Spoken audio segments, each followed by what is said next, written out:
Earth, our home. Third planet from the sun, where we play, work, breathe, and mainly live. Our beautiful planet has everything we could possibly need to survive, and more. It has spectacular mountains, breathtaking canyons, and us. No planet in our solar system matches the beauty of our own home. But with good comes bad. What is the scariest place on Earth? Is it a graveyard, the deep ocean, a dark forest, or maybe Death Valley? Or perhaps it's where you live? The answer is, it depends. Fear is relative to each person. So, what's scary to you could be a beautiful flowery meadow to someone else. To understand this better, let's learn about fear itself. The definition of fear is a natural, powerful, and primitive human emotion. It involves a universal biochemical response as well as a high individual emotional response. Fear is a natural emotion and a survival mechanism. When we confront what we believe to be a threat, our bodies respond in specific ways. We start to sweat, our heart rate increases, and our adrenaline level rises so that we are more alert. This physical response is called the fight or flight response. This response is automatic and came from years and years of evolution. It has become crucial to our survival. Now, what makes fear relative is the emotional response. What's interesting about fear is that it involves some of the same chemical reactions in our brains that positive emotions like happiness and excitement do. Feeling fear under certain circumstances can be seen as fun to some people. For example, adrenaline seekers. Other people have a very negative reaction to fear and will do anything to avoid it.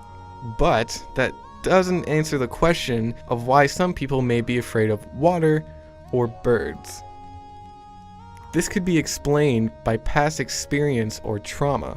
People who have traumatic experiences can develop an irrational fear of whatever caused it. This is called a phobia. For example, someone who is afraid of water, which is called aquaphobia, could have been caused by a time in their past where they almost drowned swimming in a pool or an ocean. A more personal example is that I have an irrational fear of peacocks. Yes, I know it may be silly to some of you, but it's true. This fear is actually called pavophobia. My fear of peacocks came from when I was very little and my family and I were at the zoo. It was one of those zoos where they let the peacocks roam around freely. Well, I happened to tick off one of the birds somehow and it started chasing me.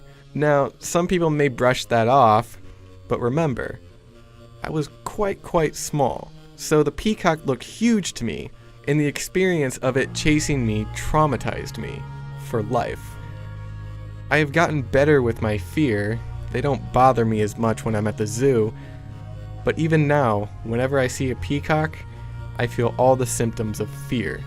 So, in conclusion, the scariest place on Earth is whatever you want it to be. That's another reason why our Earth is so great. It housed us and gave us the tools to evolve into the complex organisms that we are.